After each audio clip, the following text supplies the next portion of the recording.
Ladies and gentlemen, thank you for joining us today here on Two Well Thunder TV. We're in Dayton, Ohio, the second annual Dayton Expo Cycle Fest. Wonderful turnout here with some great folks, great bikes, great turnout here. It's been a little lousy weather outside. Kind of snowy. But it's kind of snowy, real cold, so you might as well be inside. Right. We're here with Starline, with the military, support our military and working dogs. And you just got a wonderful concept here that helps protect our soldiers first, our first line of defense. Thanks for joining us. Thank you for asking. Now tell us, we all know that the dogs have a greater sense of hearing and taste and all the senses. Right. They can sense things before we can tell. That in turn helps protect our guys, our men and women in the armed forces. What do you do to help protect the dogs? Okay. Well, we provide eye protection to protect their eyes from the blowing sand that cuts their eyes up pretty badly, causes eye infections and diminished eyesight. We send hearing protection because they hear at least 600 times better than we do, and they are flying in Black Hawk helicopters from one mission to the next. But they also need to wear them after they find the bombs or the IEDs or something like that. Those items have to be blown up, and so we need to have the dog's ears protected with that also. We provide paw protection because their paws get cut up from shrapnel and also blistered from the hot sand. Blisters take longer to heal up on a dog's pad than a cut does. We send a cool vest that keeps their core body temperature below 103. If it goes over 103, they get heat stroke and they will die because there's no way to cool them down fast enough in the desert after they get to that point. So you need to correct it before it gets there. So this vest is not to keep them cold, not to make them even feel cooler. It's just to keep their core body temperature below 103. Just prevent it. Yes. We also send one for the soldier, and it goes underneath the bulletproof vest. The Kevlar vest and everything. And it is the same materials that it is on the dog. It lasts the same length of time, which is 3 hours or up to 3 hours. And when it quits cooling on the soldier and he feels that it's not cool anymore, he knows it's time to change out the packs on the dog. So it works for him, but it also works for the dogs. You got any samples of all this stuff that we can look at? We sure Show do. us what you got. Okay. Well, this is the one that goes to the soldier. Okay. And it just fits underneath here. Velcro comes out through the open arm of the vest. This is the cool packs that go into it. This is made out of oil. It's vegetable oil and animal fat. Non-toxic. The dogs could eat the whole thing. It would give them a pretty good case of diarrhea, but they'd be sick for a couple of days, but it certainly wouldn't kill them. It's going to keep them alive. This is the vest that goes on the dog here. Also, it goes on the underside. Goes under the underside because you're trying to protect the heart, lungs, liver, and kidneys. You need the back open so that heat can rise and escape. Otherwise, it's trapped inside against the body, and even though this is cooling, it wouldn't let the heat out and they would still get hot. So you need that back part open. We have doggles here. These doggles protect their eyes. It has a foam seal on it. It protects their eyes from the blowing sand that would cut their eyes and cause eye infections, that type of thing. And these lenses are replaceable. Those look like motorcycle riding glasses. Yes, they do look like that. But it's a different type of lens, so it wouldn't do any good for a human, to use them. Is it hard to get the dogs to get used to these? Oh, absolutely not. About 3 seconds. And they're ready to go. Absolutely, because the first time that you put this on the dog, they don't want it, and they're trying to paw it off and everything, and then they take them outside the chew. That's their living quarters. The dogs and the humans is chew, and they take them outside, and as soon as they realize that the sand can't hurt their eyes anymore, they won't leave their chew anymore without these. They might go out without their muttlucks or something, but never without these. They will always stand there and wait for that handler to put them on. Smart dogs. Yes, oh, very. Smart dogs. Yes. And this is the ear protection. This was developed by a woman who has a small dog and she flies, and so now she's making him large enough for the dogs that we have in the military. This protects their ears because they are flying in Black Hawk helicopters from one mission to another. And when they find the bombs, bomb-making materials, those types of things, the IEDs and stuff have to be exploded. So we still need the ear protection for that also. Well, if they can hear 600 times better than a human, that would be extremely hurtful. Yes. Those explosions, no matter how Right. small or how distant it may be, still gonna hurt. When our handlers tell us that when they get off of a Black Hawk helicopter, even though they've had ear protection on, they can't hear for a couple of hours afterwards, then you can imagine how hard it is on a dog, and especially without something. Then we have the mutlux. This is a breathable material. It's double toe protection. It's got a rough out leather bottom, but it's flexible so that their pads can move.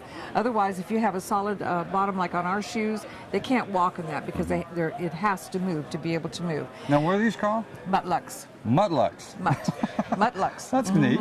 Yeah, and this protects them from being cut by the shrapnel and also getting burned by the hot sand. It's 140 degrees over there typically, so they do get blisters on their pads. And blisters take a lot longer to heal up than a cut does. So we need to protect that. Okay. This is a grooming tool. It's called a Furminator. Okay. The sand fleas over there are pretty bad. So and plus the fact that they've got loose hair and stuff because of the heat and all of that. So they need to be groomed with this. If they can be groomed with this just once a day, that will greatly cut down on everything, on fleas, on loose hair and stuff. The soldiers are typically sleeping on a cot with their dog. The cot's not any wider than this table right here. So they typically are sleeping with them, so they do need, a way to groom them and keep some of the hair down anyway. For sure. Okay. And then, of course, we send collapsible water bowls because they're trying to drink water out of a bottle, which a lot of that pours on the ground. Very restricted. Yeah, they're very restricted on their water consumption right now, simply because they don't have enough supplies in there yet. So this collapsible water bowl is very, very important, and they do use them all the time. Plus, it doubles as a food bowl also. So, yeah. And then, of course, we send these are reward articles. And it has a rope on it. When the dog finds a bomb-making materials, anything like that, they sit and they give a passive response. So the dog, this has to be thrown in the opposite direction to get the dog away from that so that they can blow it up. So this is if you can feel how hard it is. I mean, these dogs have been taught when they bite, they bite. Yeah, that's tough stuff. Yeah, very. It certainly is. Oh, that's cool. Yeah. And this one I make, and it's the inflation's on a milking machine for the cow. If you spread this apart, you'll see the hose in there that just bend it.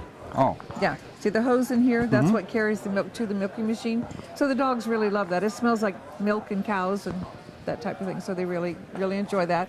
And I've never seen one that's been destroyed yet. They might destroy the rope, but that's easy to replace. Yeah, this is pretty. Very tough also. Pretty strong material. Yes, it is. Yep. And then, of course, we send toys. And toys. Yeah. Well, everybody's got to play and have fun. That's right, and they are dogs. When they're downtime, they have to have something to play with. So we do. You got send a frisbee? Yes, we do. Oh, neat. But some Conti type things. But this is a different kind of frisbee. This is made in California. It's very flexible, very strong. It floats on water. It flies very easily. I've got 3 Australian Shepherds. So we play frisbee every day. Gives them a lot of exercise, yes. But this, when the dogs catch a plastic one over there, it shatters. As soon as they grab it, it shatters into pieces. So we needed something that wouldn't do that. And so when I talked to this gentleman in California, he was making this type of frisbee for humans to play with in a swimming pool. So it wasn't quite this heavy, wasn't quite this durable. So he changed it just enough that we could use it over in Afghanistan or Iraq or wherever else that we're sending them to where the dogs are deployed. I've never had any of them tell me that they've fallen apart, ripped, or anything. Of course, you don't let the dog sit there and just chew on it. That's not the thing. Well, the dog's not going to do it anyway. Right. So. But I've got one that's got a small L-shaped tear in it, but I've had it for well over 3 years. And my 3 Australian Shepherds are still using it every day. And it hasn't, Now, your mission is to help the dogs. The dogs, in turn, help protect our men and women of the armed forces. Right. How do we help you accomplish that purpose? By donations. By donations. Right. With these donations, we purchase all of this equipment that I've told you about so far, but we also send over containers that hold 80 pounds of dog food because the rats get to it faster than the dogs do. And it's made out of the same type of material that this table is made out of, that really thick, heavy plastic. We send over new leashes, new collars, new harnesses. If they need them, they tell us, and they have to give us measurements and that type of thing, and we send them out. Recently, this has been very popular. It's a polypropylene, and it has no metal on it at all except the snap, and that is brass like military requires. But it's a short one. They can keep the dogs very close to them in crowds for crowd control, and it works very well. Very strong, very strong. secure. And we have a gentleman who belongs to the dog club that I belong to that he makes them for them. Okay, somebody wants to make contributions. How do they do it? You have a website, a phone number, or contact information? We have all of the above. Okay. We have a direct deposit into our bank account, which is U.S. Bank, and there is a number on our website, the account number for that. We do have a website. It's Support Military Working Dogs. There's a post office box that you can send a check through there, or you can come to events like this and put it in our donation jars. Yes, they can do that too. Yes. I like new products, but also being an old Marine, I appreciate the people who take care of the guys and girls on the front lines. Thank you. And the people who are helping take care of the animals, the dogs especially, that help protect our troops, that helps save lives. Absolutely. Bottom line, it saves lives. Yes. So ladies and gentlemen, I know that the news media as a whole, this is totally off the radar. Yes, it is. Don't see it on the news reports, don't see it in the local media. Here's an opportunity, if you want to be involved in a project that's really worthwhile. We have all these things for dogs, Save the Canines and all these things here locally. Those are all good. We encourage you to be a part of all that. But even though when times are tough, the economy is not the best it's been in the world, maybe you can take time, you think about our men and women in the armed service and what they're going through so we can have our liberty and our freedom through the war on terrorism. Take some time, go on the website. We'll put that website and phone number on this clip somewhere that you can find it. Click on it, give them a call, make a donation, large or small, it all helps. And then help spread the word. Local social events, your churches, your civic organizations, all those places that you go and you hang out, even your local bike shop. Maybe you can get in touch with Starline and find out how you get a poster or some ideas or cards or something. Put them in your bike shop. Independent bike shops, both HDs, the Brit bikes, the Honda shop, all those can have a part in help protecting our freedom here by helping taking care of the dogs that help protect our guys from the IEDs and the explosives there. Starline, we appreciate what you do very, very, very much. Well, thank you very much. I'd like to tell you one more thing. There recently was a report that came out 6 weeks ago, this past Friday. When a dog does a tour of duty, which is normally from 7 to 9 months, that's normal tour of duty for a dog. During that period of time, the report says that dog will save 1,082 lives by finding bombs, bomb-making materials, tripwires, booby traps, IEDs, all of those types of things. That's a lot of dogs. That's a significant number of lives. And we have well over 1,000 dogs out there just using this. All right, you do the math, ladies and gentlemen. You Yes. understand that you just saved a lot of folks' lives. Absolutely. And we've got sons and daughters over there that need our help, need our protection, and these IEDs especially are the worst thing. So. We would agree, and we have a grandson over there doing the same thing in the sandbox, and a young Marine over there. And so we know how important it is, and we really do appreciate what you do. We're glad to be able to be a part of this. And ladies and gentlemen, again, we want to encourage you to make a contribution. Go to their website, find out how you can do a direct deposit, go by a local bank, send them a check, stop by an event that they're might be a part of. Make it a part of your giving this year. Christmas is coming up, for Pete's sakes. Make it a part of your giving where you can do something that'll make